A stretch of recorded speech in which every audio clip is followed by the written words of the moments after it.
Magandang tanghali po sa inyo mga ka-coins. Ayan, tanghali na po.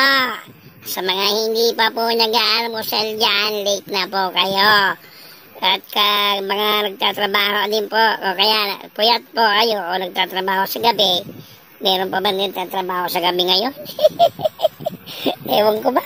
Doon po sa mga puyat, bago po kayo matulog, halimbawa natulog po kayo ng mga alas 2, alas 3 ng gabi, madaling araw, kumain po muna kayo para po pagising ninyo, pagtulog ninyo, busog po kayo, hindi po masyado marami para yung alam nyo lang po na busog po kayo, para malipasan man po kayo ng almusal, sa tanghalian man po kayo gumising o sa hapunan na may laman po yung tiyan nyo. Tama po ba ako? Di ba? Kaya po, dun sa mga hindi pa po nag-almusal ngayon, ay, nako, gumising na po at mag-almusal na. Kasi hindi po kayo kumain bago po kayo natulog kagabi. Joke lang po. Okay po. Ngayon po, ipapakita ko po sa inyo ang ating tinatawag na ang wallet na maswerte, part 3. Okay po?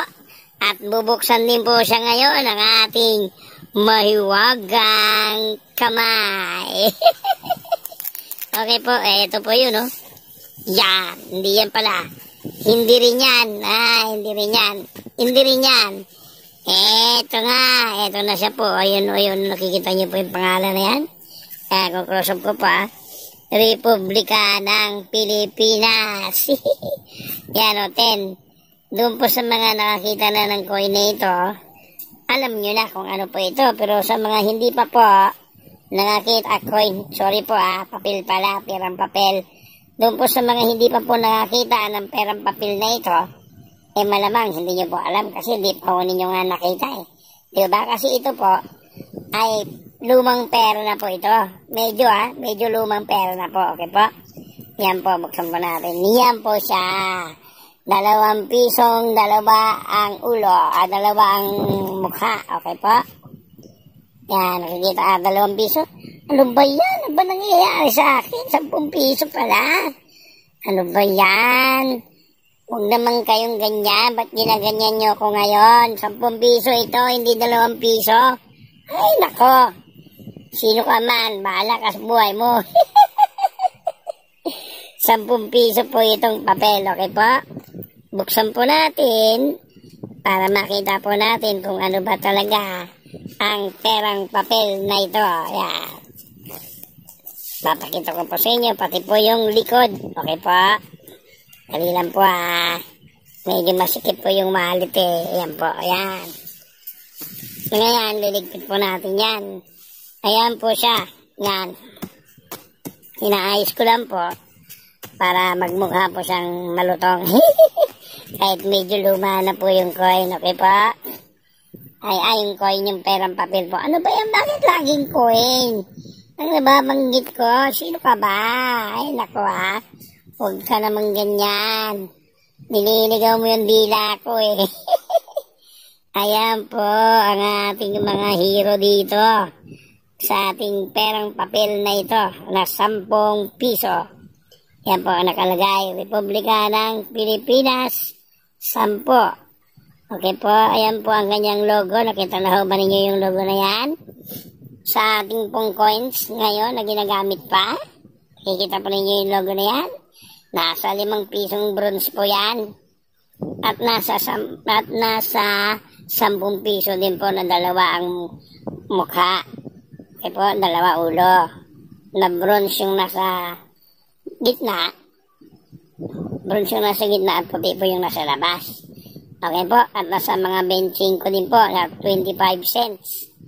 Okay po, 25 centimos. Nakikita mo po ba? Natandaan nyo na po, di ba? Okay po. Ngayon, papakita po natin ito sa inyo. Ayan o. Yan, nababasa nyo po ba? Ano po ang nakalagay? Hindi ko masyado mabasa kasi parang medyo malabo na siya Okay po, at least kung nababasa nyo, kayo na po magbasa. Ito po, nakalagay. Nababasa nyo ba? Hindi na rin, kasi medyo malabo na po, no? medyo malabo na talaga siya kasi medyo luma na nga po yung pera eh. Masyado na siyang parang malata na. Yan, ang ganda naman ang design. Tignan nyo, di ba? Ang lupit. Ang ganda talaga ng design ng pera natin eh. Yan, diyan ka mag-gano, diyan ka bumilib sa ating mga artist. Artist pong gumawa nito, mga designer po na malupit. Kaya po, tignan po natin dito sa likod ha. Yan o, dali lang, ayusin ko po uli ha. Para po makita ninyo ng mabuti. Yan po, nakakulubot eh. Yan. Yan. Okay po, kasi binigay po to sa akin ng pinsan ko. Itong 10 piso na to, talagang ganito na. Pinagsigaan ko na lang pong itabi. Kasi wala na po akong makukuha nun sa ngayon ng ganitong salaping perang papel po na to eh. Okay po, yan po. Yan po ang simbahan ng Barasuin yata ang tawag nila dyan. Barasuin Church yata. Ito po ang 10 piso. At yun din po ang puno. Malaking puno po sa tabi ng simbahan. Sinasabi ko lang po kahit na nakikita ninyo. At tignan po ninyo, nagpupulong po yata sila. Ito po yung event na nagpupulong po sila. Inilagay po dito sa pera. Okay po. At ito din po yung design ng 10 piso na makikita mo rin po. Doon po sa kabila. Okay po, ayan o. Ayan, diba? Parang napakasalimuot din ng design. Di ba? Ayan o. Kaya napakalupit talaga ng gumawa ng perang ito. Napakalupit. Napakagaling. Napakagaling po niya mag-design. Ayan po, nababasa niyo pa ba? Nababasa niyo po? Hindi na ho yata masyadong mabasa kasi medyo malabo na, no? Ayan o. Medyo malabo na po kasi luma na nga po talaga siya eh. Sinabi ko lang as a collection kasi wala na rin ho akong makukunan. Wala pa ho ako nakikitang ganito sa ngayon. Eh, kung meron hong magbebenta sa akin ng ganito na 20 pesos lang. Kuripot kasi wala ko talaga eh. Kuripot talaga kasi wala nga ako. Yun nga kung sabi nila, kung minsan ang taong nagkukuripot, eh baka naman talagang walang ilalamas kaya kuripot. Okay po. Ang nakalagay po dito ay simbahan ng, di tama po ko, di ba? Ay laki ng 10 piso. Napakaganda pa ng design niya kahit na medyo luma na po yung pera. Kitang-kita po yung mga detalye, di ba? Ayan o, pati yung kulay, maayos pa. Di ba? May pangalan ho ang ating mga hero dito. Wala ho yan. Meron ba? Ayun, meron. Ayan ho, si Apolinario Mabini po. Okay po, yung isa. At ito pong isa, si Andres Bonifacio. Ayan. Yung nasa 10 piso ba natin na dalawang mukha, sila rin ho ba yun? Parang sila din eh, no? Di ba? Eh, hindi ko po alam. Alamin ko po yan. Tititigan ko maigi kung sino nga yung mga hero natin. Kung sila rin po ba yun. Eh di okay lang kung sila nga rin. Ito po yung mga perma ng mga nakaraang pangulo. Di ba? Para namuno po nang inabot pa po ng perang ito. Okay po?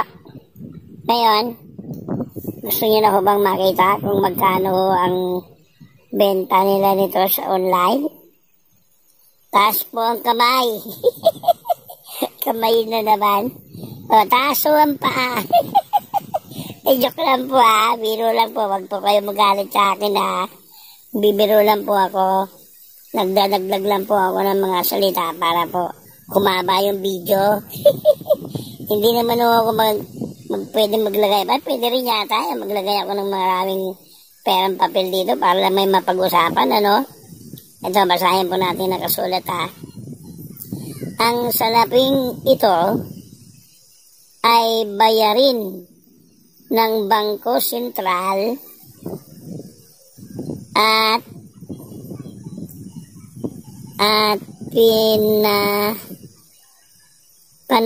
pinananagutan ng Republika ng Pilipinas. So, kita nyo naman, napakatibay po ng ganong pagkakasabi no, ibig sabihin no, napakatibay Napakatibay na ano para ko sa perang ito, di ba? Ito ho yung logo na to. Hindi ko lang ho alam kung ano ito eh. Letter H. Pag yan ho naka-ukit sa bato, treasure ho yan.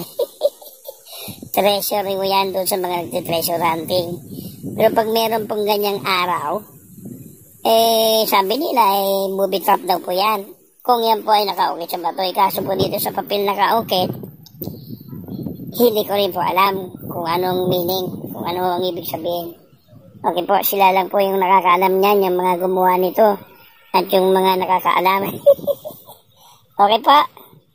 Okay po, ito na po, papakita ko na po sa inyo kung magkano po ang halaga ng perang papel na ito sa ating online. Ay, ilipad na naman, mukhang ganyan ah. Diyan ka lang, hindi pa tayo tapos. Diyan ka lang. Okay po. Papakita ko na po sa inyo. Salamat po. Thank you po.